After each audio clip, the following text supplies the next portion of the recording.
Hindi po nag-comply sa batas ang ABS CBN, kaya hindi po sila pwedeng lumabas at magpalabas.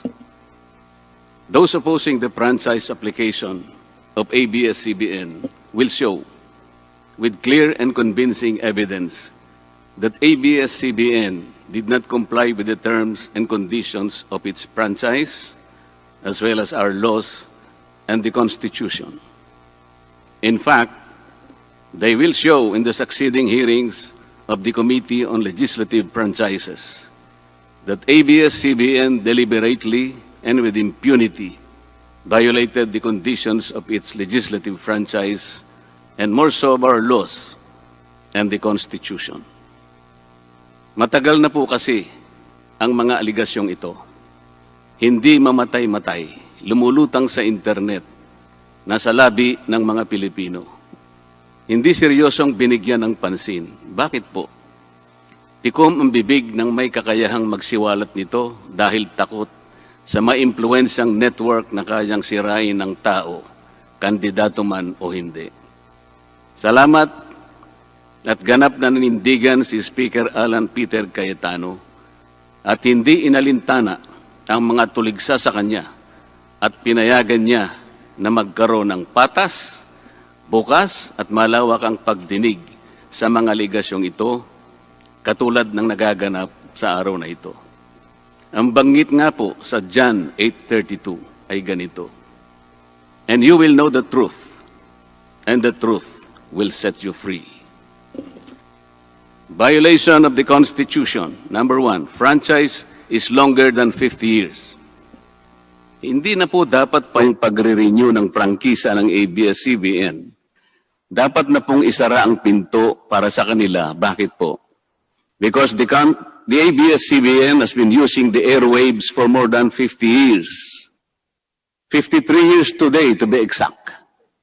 Our Constitution says that Congress can grant a franchise of up to 50 years only. Taong 1957, nang makuha ni Don Eugenio Lopez Sr., may-ari ng Chronicle Broadcasting Network, o CBN, ang Alto Broadcasting System o ABS. Simula po noong 1967 ay naging ABS-CBN na po ang tawag dito dahil sa merger ng ABS at CBN. Kung susumahin po natin ang prangkisa nito simula noong 1967, ay 53 taon na po itong gumagamit ng airwaves magpahanggang ngayon. 63 years naman po kung susumahin natin mula po ng pagkakakuha ng CBN sa ABS noong 1957. The Committee on Legislative Franchises should not allow itself to be used by ABS-CBN to again circumvent the Constitution and violate the categorical 50-year limitation imposed on franchises. Hindi na po dapat buhayin muli ng Kongreso ang prangkisa ng ABS-CBN sapagkat ayon po sa ating saligang batas, ang buhay ng prangkisa ay hindi dapat lumampas ng 50 taon. EDSA Revolution. Siguro po may mga ngatwiran at sasabihin ng ganito. Sinara naman ng martial law ang ABS-CBN. Di po ba? Dapat huwag bilangin ang panahon na yon. Tanggapin po natin sandali na isinara nga ang ABS-CBN simula Setyembre 23, 1972, pagkatapos na ideklara ang martial law. Pero hindi po ba nagbukas din ito agad matapos na ito ay mabawing muli ng pamilya Lopez noong EDSA Revolution? Hindi ba't kulang-kulang 13 taon din po ang namagitan na panahon? So let's assume that we subtract 13 years from the 63 years that ABS-CBN has been in operation starting 1957 when CBN acquired ABS. Hindi ba't 50 taon din po ang magiging resulta? Ibig pong sabihin, tapos na at paso na pa rin ang prangkisa ng ABS-CBN with or without martial law. Hindi ba't sobra-sobra pa rin ito at lalabag pa rin sa ating saligang batas? Naging palasak nga noong panahon ng martial law ang kantsaw na tama na, sobra na. Subalit ang mahalagang tanong po ng taong bayan na hindi pa nasasagot magpahanggang ngayon ay kung paano biglang nabawi ng mga Lopez ang ABS CBN mula sa pag-aari ng gobyerno pagkatapos maitalaga ang Cory administration.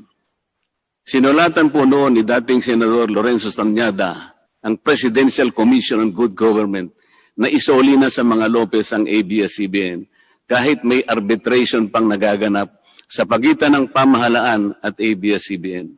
Na i-turn over po agad ang istasyon ng ABS CBN sa mga Lopez sa kabila ng wala pang pagtukoy sa tunay na pagmimay-ari nito ayon sa kautusan sa Board of Administrators na binuo sa Letter of Instruction number 1 ni Pangulong Cory Aquino.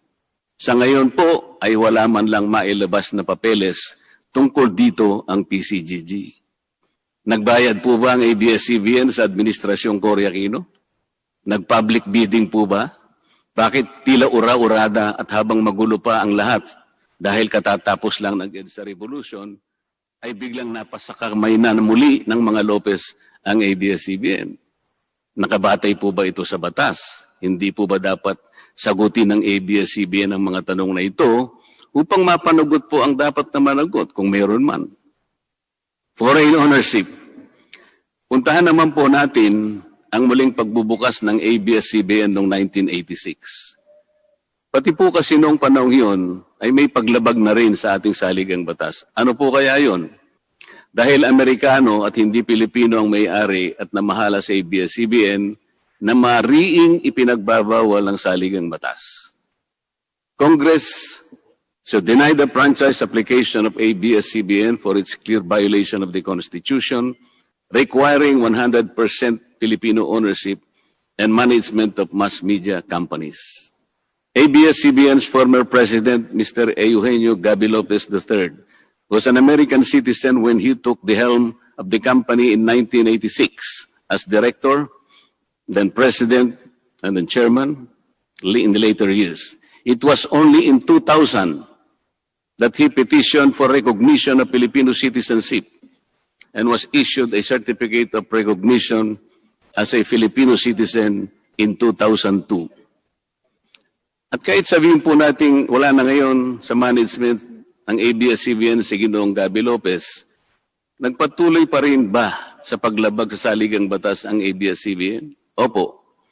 Dahil magpahanggang ngayon ay nagbebenta pa po sila sa mga banyaga, mga hindi Pilipino, ng pag-aari o ownership rights ng ABS-CBN.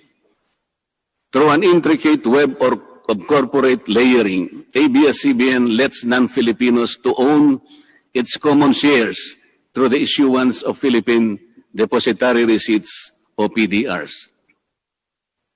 In September 1999, the ABS-CBN Holdings Corporation offered 132 million Philippine Depositary Receipts underlying the 132 million common shares of ABS-CBN. Immediately prior to the closing of the PDR's offering, Lopez Incorporated, the main stockholder of ABS-CBN Corporation, transferred 132 million ABS-CBN shares to ABS-CBN Holding Corporation, its alter ego. With the many rights afforded to the holders of these PDRs, most of whom, if not all, are foreigners, ABS-CBN Corporation virtually allowed these foreign holders beneficial ownership and potential voting rights. This is a circumvention of the strict foreign equity restriction imposed by the Constitution on mass media companies. Quite obviously, the ABS-CBN PDR instrument, a creative financial mechanism, is being used as a subterfuge to indirectly own the underlying ABS-CBN shares of stock. Violation of workers' rights under the Constitution. ABS-CBN violated the rights of its own workers. It denied them their just share in production as required by the Constitution. It committed unfair labor practices, which consequently denied its employees the benefits required by law to be provided to all employees. Isang halimbawa po dito ay ang asunto na isinampa ng halos 100 o mahigit sa 100 manggagawa ng ABS CBN sa National Labor Relations Commission o NLRC dahil sa pagtanggal sa kanila dahil sila raw ay mga talents lamang at hindi mga regular na empleyado. Nanalo po ang mga manggagawa sa NLRC at maging sa Court of Appeals. Bakit hindi na lang nila sinunod ang hatol at umapila pa ang ABS CBN sa Korte Suprema? Ito ba yung sinasabi po kanina sa opening salvo na ang pagmamahal sa kanilang kapamilya ay ganun na lamang? Mali naman po yata na sabihin ng ABS-CBN na lampas sa 11,000 ang mga empleyado nito dahil kung ito po ay masusi nating iimbestigahan, may 2,606 na po at isa lamang. 2,661 ang mga regular na empleyado nito. Ang karamihan po o mahigit na 8,500 na kawani ng ABS-CBN ay tinagurian nilang independent contractors or talents, project workers at contractuals lamang kahit na pang-regular na empleyo ang trabaho nila. Ayon po sa ating labor code, kapag pang-regular ang tungkulin ng isang manggagawa, dapat siyang gawing regular employee. Hindi dapat contractual. Hindi dapat independent contractor, talent, o kaya'y project worker lang. Malinaw na labag sa batas ang ginagawa ng ABS-CBN. Sana ay ibalita rin po ito ng TV Patrol upang mabunyag ang libo-libong endo sa kanilang bakuran. ABS-CBN has not regularized its contractual workers and talents despite performing the functions of regular workers. It even forced some of its workers to sign employment contracts containing waiver of the right to regularization. And those who refuse were unceremoniously terminated from work. ABS-CBN has subcontracted most of its production work to subcontractor production companies, despite the fact that production is directly related to its core business. These production entities are paid minimally, whose workers obviously get lesser benefits and take-home pay compared to ABS-CBN's regular employees. And yet, the profit generated by ABS-CBN from its independent production companies appear greater than its expenses, especially those expenses that are even deductible for income tax purposes. Kung kaya't hindi po may kakaila sa publiko na napakarami ng labor cases na hinarap at haharapin pa ng ABS-CBN. Ang masaklap pa po dito ni hindi nagbibigay ng contribution ang ABS-CBN para sa benepisyo ng kanilang mga empleyado. Dahil po sa 2,661 lang ang regular employees nito, ang mga ito lang ang may benepisyo. Ang iba po na mahigit 8,500 na nagtatrabaho sa ABS-CBN ay wala po ni katiting na government-mandated benefits na natatanggap katulad ng SSS, PhilHealth o kaya Pag-ibig. Kanina po sa opening salvo, narinig po natin na ang kanila pong isinasangkalan ay yung kanila pong mga kawani, mga manggagawa. Ang Kongreso pong ito ay nakikidalamhati. Nalulungkot din po. Bakit naman po hindi? Kung pwede po nating ipaghalimbawa, sandali lamang po, ang ABS-CBN sa isang jeepney driver. Alam po niya na wala siyang prangkisa. Nagsakay po siya ng napakaraming pasahero. Yung mga pasahero naman po, bago sumakay doon, hindi naman niya tatanungin sa driver, Mamang driver, mamang chopper, kayo po ba ay may prangkisa? Yung rota po ba ninyo, pinapayagan yan? Wala pong nagtatanong na gano'n kasi mabilisan eh. Pare-pareho pong nagmamadali. Ano pong masita siya ng LTFRB? Gagamitin po ba ng driver na yon o nung taxi driver na yon o yung bus operator na yon? Kawawa naman po yung pasahero namin kung patitigilin mo ngayon. Meron pong pupunta sa ospital, meron pong pupunta sa trabaho, meron pong pupunta sa eskwela. Napakarami pong gawain itong mga taong ito. Ito po ba ang ibibigay po ninyong halimbawa? Hindi po ba dapat kayo muna ang kauna-unahan na nag-isip ng kapakanan nila? Ilagay ninyo sa magandang kalagayan ang pagpapatupad ng prangkisa ninyo at wala pong malalagay sa alanganin. Huwag po ninyong isasangkalan ngayon ang inyong mga manggagawa at kani-kanilang pamilya. Hindi po ganun. Sasagutin po ninyong aligasyon na ito, hindi po sa pamamagitan ng emotional appeal. If this indeed the true house of the people, the Committee on Legislative Franchises must side with the poor workers of ABS CBN in denying its franchise, justice to them will be finally served, although ironically, this will also entail some sacrifice on their part. Political bias. ABS CBN has been biased and partisan in favor of particular candidates and against certain candidates during the 2010 and 2016 presidential elections, contrary to the terms of its franchise and in violation of the Omnibus Election Code.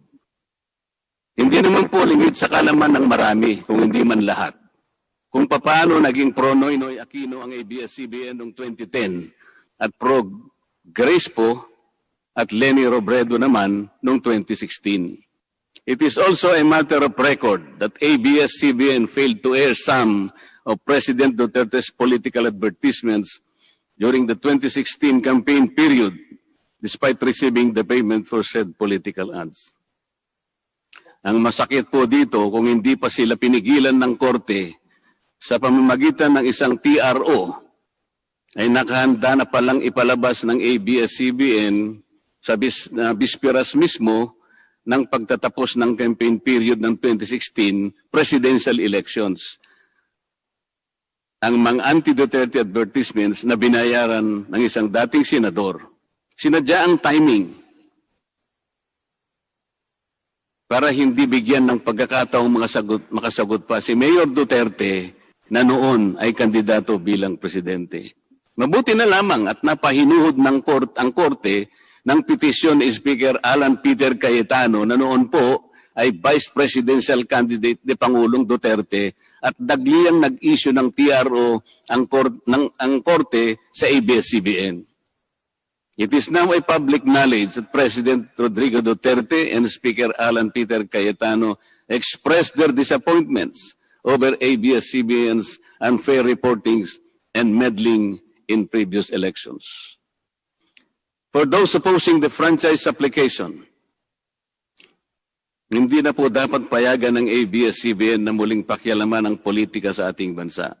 Panahon na para ang taong bayan ang pumili ng mga namumuno na gusto nila at hindi ang napipisil ng ABS-CBN.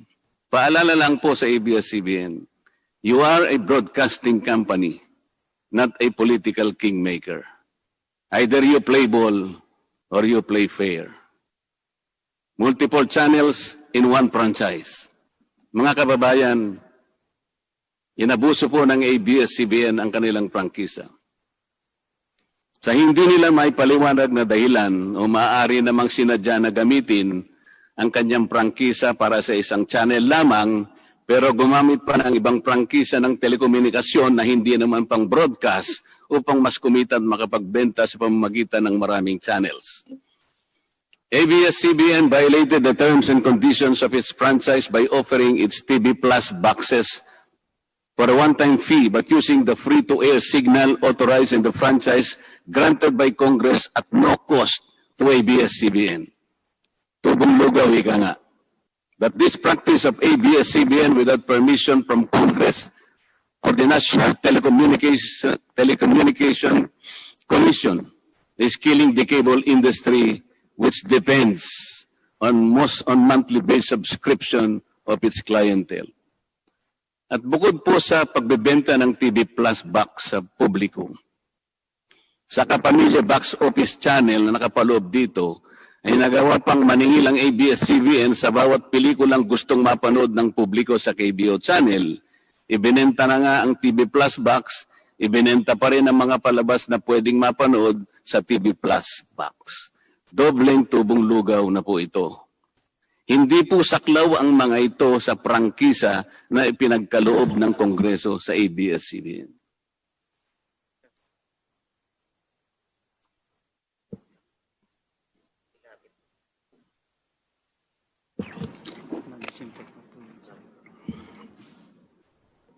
ABS CBN, contrary to the terms and conditions of its franchise, operated this pay-per-view channel, otherwise known as the Kapamilya Tax Office or KBO, without a valid permit from the NTC. And despite NTC's order to refrain from operating a PPB until the issuance of an appropriate guideline for the same, ABS CBN continued its operation until the expiration of its franchise on May 4, 2020. Tax evasion. ABS CBN also violated the terms and conditions of its franchise by engaging in tax avoidance schemes, which deprived the government of the much-needed revenue. It used its wholly owned subsidiary, Big Dipper Digital Content and Design, Inc., a PESA-registered company, as tax shield. Its main customer is ABS CBN Hungary. And because of this unconscionable tax avoidance scheme, ABS CBN alleged effective tax rate in 2018 was at negative 5%. This means that ABS CBN managed to avoid paying taxes in 2018. Bakit po ang GMA 7 na hindi naman kasing laki o kasing yaman ng ABS CBN ay nakapagbayad ng buwis sa pamahalaan ng 1.6 billion pesos noong 2018? Samantalang ang malaalamat na ABS CBN ay walang binayarang buwis. Bakit naman nakalibre ang ABS CBN noong 2018 sa negative income tax nila na 84 million. Ibig sabihin po nito ay may tax credit pa ang ABS-CBN at ang gobyerno pa ang lumalabas na may utang dito. Wala pong pagkakaiba ito, mga kababayan, sa isang taong nangutang sa tindahan, binigyan pa ito ng sukli. In 2019, ABS-CBN again did not pay its rightful taxes. It avoided this by entering into compromise agreement with the Bureau of Internal Revenue, with the latter accepting the settlement of 152 million pesos plus from ABS-CBN, equivalent to only 40% of its assessed deficiency in income tax, value-added tax, and documentary stamp tax payments. But this is only one among the 4 other cases lodged by the BIR at the Court of Tax Appeals, all of which were also settled by compromise. Bakit po ganun? Hindi po ba nando sa prangkisa ng ABS-CBN na babayaran nila lahat ang rightful taxes? Kinakailangan po bang sila ay habla pa ng BIR bago sila mapilitang makapagbayad lamang kahit settlement lamang? Ang linaw po ng kanilang prangkisa na babayaran lahat ang kaukulang buwis. Bakit kailangan pong sila ihabla at idemanda pa ng BIR para lamang sila ay makapagbayad? There are also allegations to date that ABS-CBN's Lingkod Kapamilya Foundation, ALKFI, is being used as ABS-CBN as tax shield, and that ALKFI also failed to file donor's tax return and pay the donor's tax. Ito po ang mas nakalulungkot dito, mga kababayan. Kapag politiko o government official ang nagkawang gawa, epal ang tawag dito ng ABS-CBN. Kahit mula pa sa sariling bulsa ng politiko, ang pinanggalingan ito. Pero kapag ito ay galing sa lingkod kapamilya, puro pangalan ng ABS-CBN ang kanilang pinangangalandakan, katulad po ng nakita natin ngayon. Alam naman natin na galing naman sa lahat sa mga donors ang pondo na ginamit nila. Meron po kayang nanggaling sa yaman ng ABS-CBN. Di baling ang pantulong ng ABS-CBN ay galing sa donasyon ng ibang tao. Di baling ang perang pantulong ay mula sa tax avoidance ng kumpanya. Ang mahalaga ay mapalabas nila sa pamamagitan ng sa mamamayan, katulad po ng nakita natin ngayon na napakabuti at napakabait ng ABS-CBN. Kami po ay naniniwala na unti-unti na pong nabubuksan ang katotohanan sa ating mga mamamayan. Hindi po ba mas maganda at katanggap-tanggap na tumulong sa kapwa ng walang nalalabag na batas at buong sikap pang nasusunod ang prangkisa? Dahil po ba kayo ay nakapagdudulot ng saya, ng aliw sa ating mga mamamayan? Dahil po ba kayo ay nakapagbibigay ng inspirasyon, ng pag-asa, ng katatagan ng loob na kagaya po sa opening salvo kanina ng representative ng ABS CBN? Hindi na po ba natin susundin o tutuparin, isasaalang-alang ang ating mga batas, ang ating saligang batas, o kaya ang prangkisa ninyo? Makakapagpasaya naman po tayo. Makakapag-inspire po tayo nang hindi po tayo lumalabag sa batas. The House of Representatives should endeavor not to grant the franchise application of ABS CBN because it has deliberately floated the Constitution and other related laws. Even the terms and conditions of its previous franchise to suit its own business and political interest, but to the prejudice of the greater good. The grant of a legislative franchise is merely a privilege and not a matter of right. Congress has the exclusive constitutional authority to award, alter, or revoke this privilege when the common good so requires, as in this particular case of ABS CBN. We believe that it is but right for the House of Representatives to deny this time the franchise of ABS CBN for flagrantly violating the Constitution and related laws, even its own franchise, making it unworthy of the grant of this special privilege by the state.